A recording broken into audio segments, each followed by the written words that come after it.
In post-Stalin period, the next two men who made a great contribution to yoga were Nikita Khrushchev and Georgy Zhukov.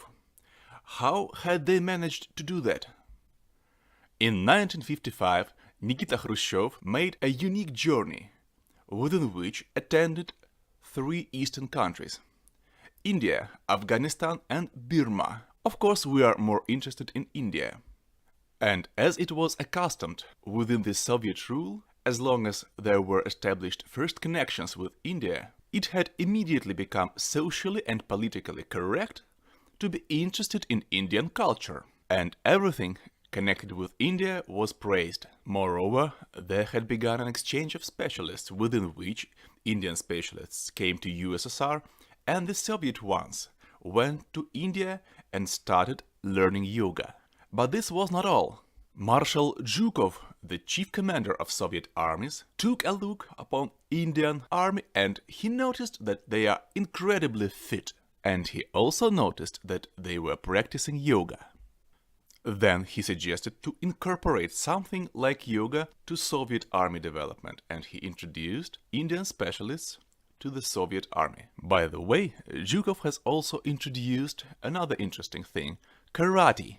Before this, only the martial sambo was available to Soviet fighters, and Zhukov was fascinated with the Japanese technique, so he also introduced the first specialists within the karate training had begun. And then it went on and on, far away from the army training. By the way, after Zhukov came back from India, he implemented the Indian hour, the daily hour of yoga training within the army. Of course, it was immediately forbidden after Zhukov was displaced. And then later on, Khrushchev was also displaced. And as it was accustomed within the Soviet rule, the first persecutions of yoga had started. And it was not because of somebody was against yoga, but because the legacy of Zhukov and Khrushchev had to be trampled down.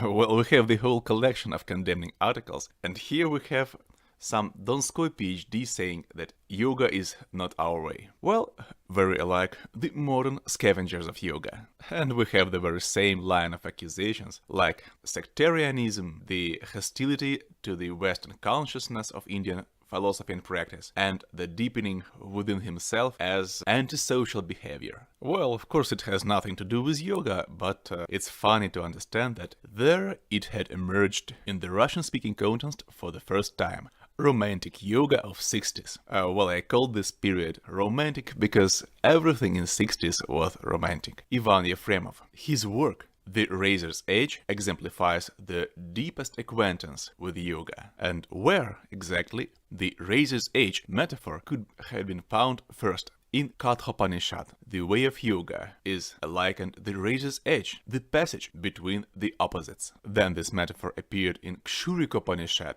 and Kshurika itself is the razor's edge. It's the later medieval treatise on yoga. Iefremov had a good knowledge of yogic texts, apparently because of existence of Lenin Library and because of a very strong Eastern Studies school in Soviet times. And at his times, Iefremov proclaimed the new romantic outside on yoga. The whole generation of Soviet yogis were nurtured by his books. At some time I was interested to find out all the sources of quotations which he used in his books. His heroes quoted the whole scriptures. And something like this did Yeremei Parnov in 70s. He wrote atheistic books, which were itself not that atheistic. He has a book, The Lucifer's Throne, which starts with the words, "The ancient dull astrologers considered that," and then he had 40 pages of astrology and alchemy treatises. And those stupid infidels thought that, and another 40 pages. And all that was published in Politizdat and was purchased by all those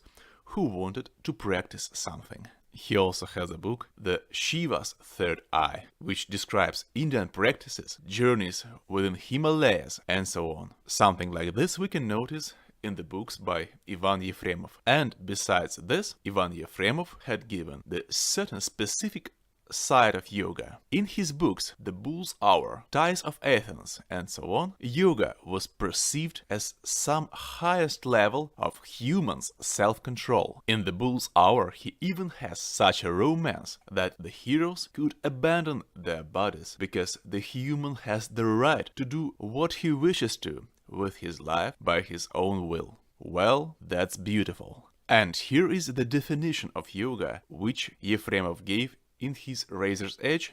One of his heroes polemicizes with the Hindus and says, "Your yoga is the psychophysiological perfectioning," as the Western scholar could say. And then he adds, "Yoga seems to be a tight linkage of the conscious and subconscious within the psyche of man, the iron rod that supports the strength of the soul and body, the powerful charge of energy, which makes a person capable of high rises, a heavy struggle and unconquerable steadfastness. But what for is all this? As not to give it to people, help them struggle to increase the beauty and happiness on earth." That's the Ivan Iefremov's understanding of